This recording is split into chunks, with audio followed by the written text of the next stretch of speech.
All right, so Swachh Bharat cess coming in, not just likely to be levied on telcos, but across the board for everybody that falls under the service tax net.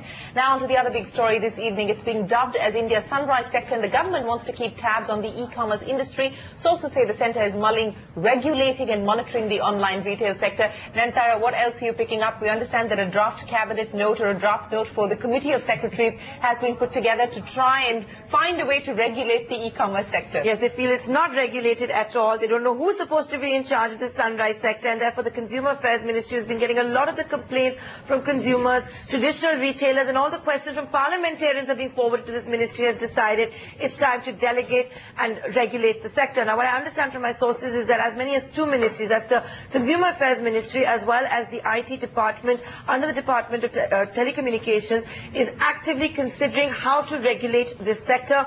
A note has been prepared which has been floated to several ministries, to the Committee of Secretaries on this entire issue. The point is, and what Consumer Affairs is saying, is that clearly demarcate that when you look at the various business activities of online retail, who is in charge of what. For example, it's got complaints against predatory pricing. It's got complaints that online retailers are operating out of geographies which have low tax rates.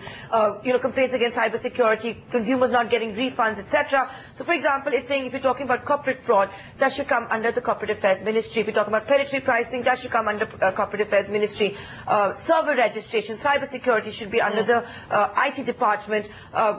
Payment gateways, that should be under the Reserve Bank. Taxation issues should be under the the Finance Ministry. So this is what they're really looking at. But Shireen, the big fear is, and this is what the online retailers are saying, is that you're starting off with this, but where does it end? Absolutely, and the fears of over-regulation are bound to creep up now. Vivek Gupta, partner at BMR Advisors, joins us to take this discussion forward. Vivek, appreciate you joining us. This note that is being circulated by the Consumer Affairs Ministry, it gives you a sense of the confusion prevailing within the government, because the preamble, if I could call it that, talks about the opportunities of e-commerce and e-tail. It talks about various reports that are pegging the size of the e-commerce market and so on and so forth. And then it goes on to talking about the complaints that are coming in, how this has been an issue raised in Parliament and so on and so forth. Let's deal with one of the arguments that they're putting in place in order to get some sort of a regulator or more regulation in, and that is the level playing argument. I'm quoting from what the Consumer Affairs Ministry says. It says, in the absence of specified rules and regulations and monitoring and supervision of online trade, there is no level playing field vis-a-vis the traditional retail trade, who are subject to a number of licenses, permissions and strict supervision by local and state authorities. How would you respond to this argument? See, so I haven't seen the note, so whatever I say, I'm only reacting to what I'm hearing from you. The clear fact is that e-tail as a sector has grown very tremendously in the last 2-3 years. It has seen probably close to $10 billion of foreign investment. It has seen huge growth, a lot of consumers coming in, a lot of suppliers coming in, and so on and so forth. So conceptually, I have no trouble with the government wanting to regulate the sector. This sector also has very unique and specific aspects in the way business is transacted. So to the extent our laws need to get amended to recognize those specific aspects of e-commerce, I really have no trouble with this sector going in for its own regulation. In fact, if I may point to the China example, in late 2013, China embarked on a whole process to overhaul its laws relating to e-commerce, and now they are bringing into place those laws which specifically address the unique aspects of e-commerce. So conceptually, I have no trouble with a law that is progressive and a law that recognizes these unique aspects and therefore seeks to regulate them. Now, that regulation could be around the whole investment scenario, FDI and so on. That regulation could be around the whole taxation scenario.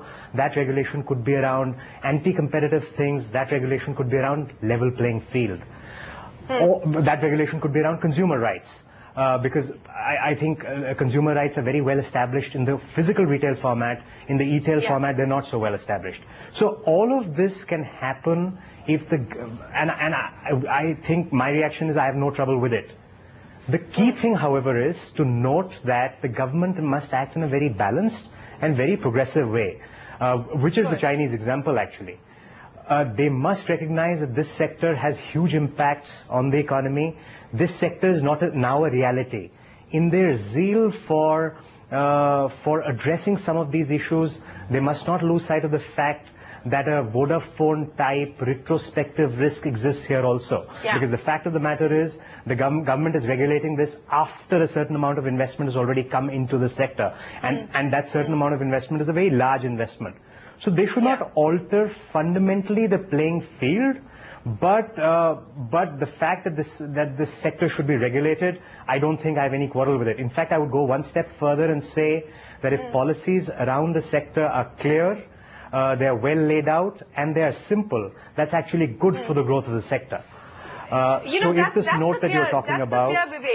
That's the fear, Vivek, because if I can quote to you again from the note, and again, I don't think I'm arguing that there shouldn't be regulation for the sector either.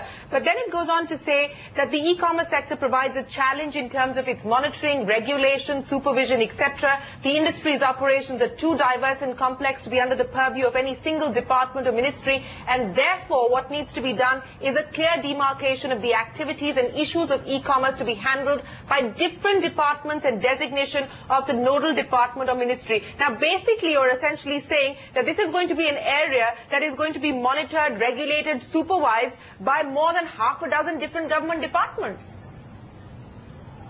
Which is the same, by the way, for my business or your business. All corporate outfits in India are today regulated across ministries. So if a foreigner wants to come in and invest into a business, that's regulated by the DIPP as part of FDI. If I have to pay tax, that's regulated by the Department of Revenue. If I do something anti-competitive, that's regulated by the CCI. So I don't see that as being very different for any other business. So just the mere fact that 5 departments are going to have oversight over different aspects of the e-commerce industry, I have no quarrel with. I just feel that we should not go overboard with the kind of regulation that we bring about.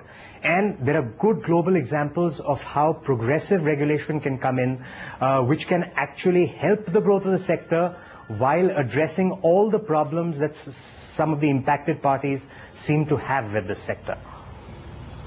Okay, Vivek, finally, before we let you go, one of the other issues that the ministry is raising is the complaints that they got on account of issues of predatory pricing and so on and so forth, also FDI, and that is a grey area as far as the sector is concerned. And the note says, while there is confusion regarding consumer grievances, consumer protection issues, clarity is needed in defining internal trade, especially with respect to e-commerce activities to be handled by the Department of Consumer Affairs. Make sense of this for us if you can. So I think this is a definitional issue. This probably means that queries are going to a certain department of the government and they want to sort of farm it out to the right department.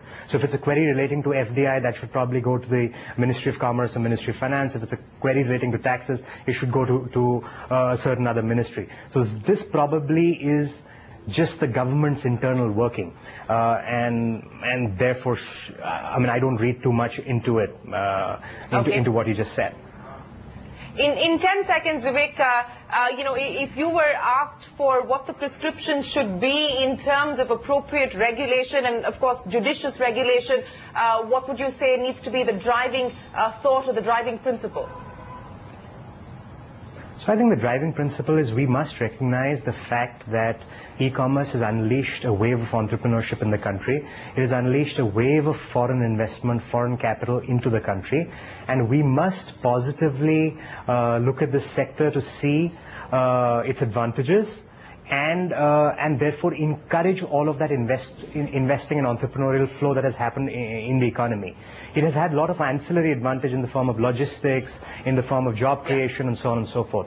At the same time, I think the core principle that multi-brand retail in India is a regulated sector, I think that should be recognized. So some of the unique aspects, and actually practically in the market, all of this is very nicely evolving. Most of the e-commerce players are actually marketplaces, which are giving opportunities to local Indian businesses to sell their products on the e-commerce platforms.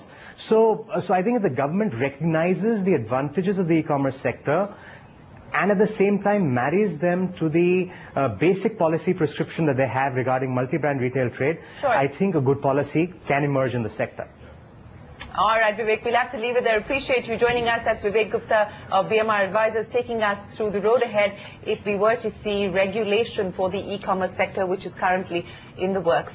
as per our sources. Now to the big corporate story. We were the first to tell you it is now official. Airtel M-Commerce Services, which is the wholly owned subsidiary of telecom giant Bharti Airtel, has applied to convert its existing prepaid payment instrument license into a payments bank license. This has Kotak Mahindra Bank rubbing its hands with glee in a bid to expand its banking footprint. The bank says it will pick up a 19.9% stake in Airtel M-Commerce Services. Remember, AMSL offers mobile money services under the brand name Airtel Money. However, this deal, of course, will go through only if the RBI gives its go-ahead. Lata joins us now with her key takeaways from that announcement. Lata, can we dub this Airtel Kotak Mahindra deal a win-win?